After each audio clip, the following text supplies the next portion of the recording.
to attack you. And come to find out, you're not allowed to ride the trains during the rainy seasons down there because the train, as it cuts its way through the jungle, shakes the jungle, and the bees, Africanized killer bees, live on the outside of their nest, and it angers them, and they're already angry anyways. These are angry bees, and so they'll kill a horse. And so they attacked us twice. I think they killed the Honduran guy. I'm not sure. I think I might have seen him in the town the next day, but I took my dog, I threw him off the train. When I seen a water tower in the jungle, I knew we were next to what's called a pueblito, like a little town. So I threw this massive dog that I had off the train in our bags, and I jumped off the train, and I ripped my clothes off. I got mud all over me, and to get because they have, when they sting you, they got this bag that sticks in you, and it pulsates, and it pumps the venom inside of you, right? And it attacks your respiratory system. So that's what kills you. So I told the Honduran guy the first time they attacked us, I said, here, smoke this cigarette. He's like, I don't smoke. I said, you do now, right? Because I wanted him to live. You got to show him the train routes. And so I was hoping that the nicotine or neurotoxin within the cigarette would combat the venom in the bee stings that attack your respiratory system, and we could live longer. Because we don't know. Out there in the middle of the jungle, you might be on that train for a week before you see anything out there, because it's all jungle. The train might pull over and sit there for a week. You don't know. So, but I knew we had very little time to get the anti-venom before we died, because they stung me I don't know how many times. But I looked at my buddy, and he had little white bags all over him, right? Because he was darker than me. They actually sting him more than they do me, which is another story. But so by the time we got this little pueblito, I'm stumbling into the town, and I'm having a real hard time breathing. And I'm like, avispas africana, avispas africana. And this little kid who spoke English got on his bike, and he rode to the pharmacy. He comes back with the antivenom, and he says, do you want the shot, the antivenom shot? And I'm like, please, right? I'm dying, And so he hits me in the shoulder with this antivenom, and I'm like, oh, that's some pretty good stuff. Can I sleep here? Bam! I went out, and I was knocked out on that guy's front porch for like a week, I think, And them bees, man, they ain't no fun. They attacked. I think I've been attacked 3 times by them things. And nobody ever told me, they don't ride the trains during the rainy season, which is 8 months out of the year, by the way, down there. And so, but I learned real quick, you're not supposed to ride those trains during the rainy season. And so just the fact that I even lived through that is just amazing. I mean, God has delivered me so many times. I mean, I'm not sure what the death rate for being poisoned with strychnine is, but I think it's pretty high up there. And the Africanized killer bees, I'm not sure what the death rate for those guys are, but I think, hey, ¿cuántas personas cuando la avispa africana atacan a uno, cuántas veces uno viven después? Zero, ninguno. Sí, sí, de gracias a Dios, de mi curan bastante a veces. De avispas africanas atacan 3 veces la tren a cargo allá en México. 3 veces. Sí, porque yo fui mojado sin papeles y cuando emigra mi bajan, yo dice, yo nací en Cuauhtémoc, Chihuahua, soy menonita.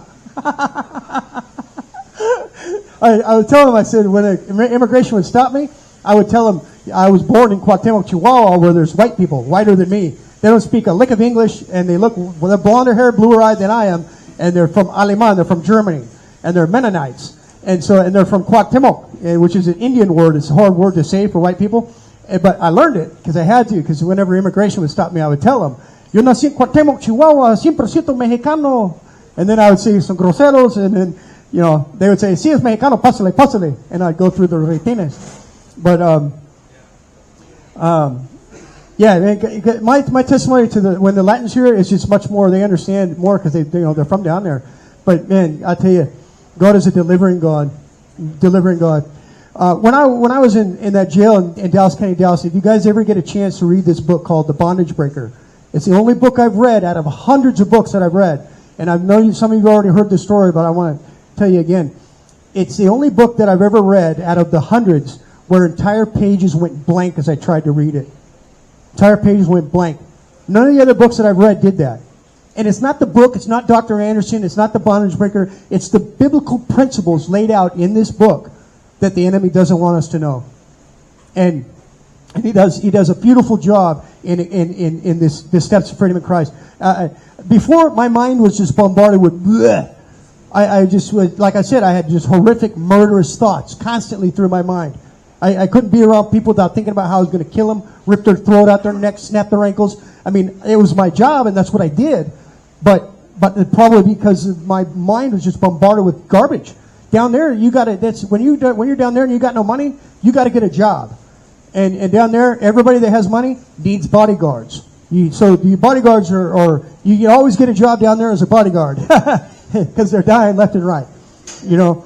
And so, huh? Yeah. Well, my first job actually was working a shovel, un palo. And I got 100 pesos diario, 100 pesos a day for working a shovel, 6 days a week, 12 hours a day. And then I learned that being a bodyguard, I made more money. And so I would lie and say I was an Australian Royal Marine. Come to find out, Australia doesn't even have a Marine Corps. And I worked for generals down there, 4 of them. And so I was a liar, but I had to get work. And so, but I had just been delivered so many times by the Lord down there, so many times. I know I'm jumping all over, but the fact that I'm even here to able to tell you. Well, I wanted to tell you about the God delivering me from the unclean spirits. When I was in Mexico, and the witch doctor, she's hitting me with the broom. And I wake up, because I used to wake up all over the place, covered in blood, wake up in cars, wake up in hotels, wake up in jails, wake up in the beach, I'd wake up all over the place. And most of the time in jails and hospitals, and just I'd wake up all over the place. And so I wake up one day in Puerto Escondido with half the town hiding behind what's called a bruja, a witch doctor. And she's hitting me with a broom of all things, right? Una bruja, me pegan con la escopa, dicen, ya tiene espíritu sucio, lárguese, búscale. Nosotros son gringos, nosotros no piensan así. We're American, we don't think like this, right? So when she told me you have unclean spirits, I was like, oh, been sipping on Grandpa's old cough medicine a little early today, have you? Huh? Yeah? Psychopath? Right? Because we don't think like that. But come to find out, she was right. She was right. She knew it. And the people knew it. They knew I was sick. They knew I was spiritually sick. They could tell. You know? I didn't know it. I thought she was crazy. But years later, when I started reading that Bondage Breaker, and Christ delivered me, I haven't been the same since. Before, I'd rock myself to sleep like this. Ever since I was a little kid. When I would burn down the houses and kill all the animals and everything, you couldn't have goldfish around me. My parents hated leaving me. When they go out on the weekend, they come back, all the animals would be dead. That's how messed up I was. Remember when I told you guys about the hitman that I lived with, and I woke up one morning, his house was destroyed, and he said, man, can you please leave? Something ain't right about you. This guy ate people, worshiped Satan, killed his own dad, and he told me, something ain't right about you, man. Can you please leave? That's how messed up I was. Un vez, una sicario, yo vivo con un sicario, y una mañana temprano ellos levantan, y él, como gente, trabaja para la compañía, él es maña, pura gente, ¿va? Y él mata a su papá por la casita nosotros vive, entra en Boca del Río, Veracruz. Y una mañana temprano ellos levantan y él dice, por favor, búscale porque algo no está correcto contigo. Y yo bien enojado. Yo, ¿cómo no correcto conmigo? Usted come gente, mata a su papá. Yo, me ofenden. Me ofenden. And so I was very angry when this guy told me, hey man, something ain't right about you. Can you please leave? Right? And that just gives you an idea of what God's done to me. My mind was just bombarded with blah. Just horrific, murderous, evil thoughts. I couldn't even carry on a coherent conversation. I couldn't. Because I would jump from all over the place. Kind of like what I'm doing now, but not as bad. And I apologize for that. But God's still healing me. You know, but before, now whenever I hear a song, a secular song, my mind automatically switches it to worshiping Christ. My mind automatically does it. Because why? The first verse he caused me to memorize was to bring every thought into captivity to the obedience of Christ. That's the first verse God calls me to memorize. For though we walk according to the flesh, we do not wage war according to the flesh. The weapons of our warfare are not carnal, but mighty in God. For the pulling down of strongholds, casting down arguments or imaginations or thoughts in the Amplified Bible, or any high thing that exalts itself up against the knowledge of God, bringing every thought into captivity to the obedience of Christ, being ready to punish all acts of disobedience once your obedience is complete. This is the first verses that God calls me to memorize. So, and why is that so important? Is because every murderous action you've ever seen, every beautiful painting you've ever seen, has all been a result of somebody's thought life. Our mind God is very concerned with what we allow to go on through our minds. And so when you start forming this habit of bringing every thought into captivity to the obedience of Christ, first off, you're a lot happier. You're not walking around angry all the time.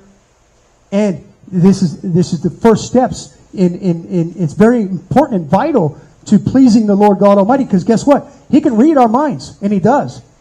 He knows what we're thinking. And for some that, hey, why not? That should be very frightening. I mean,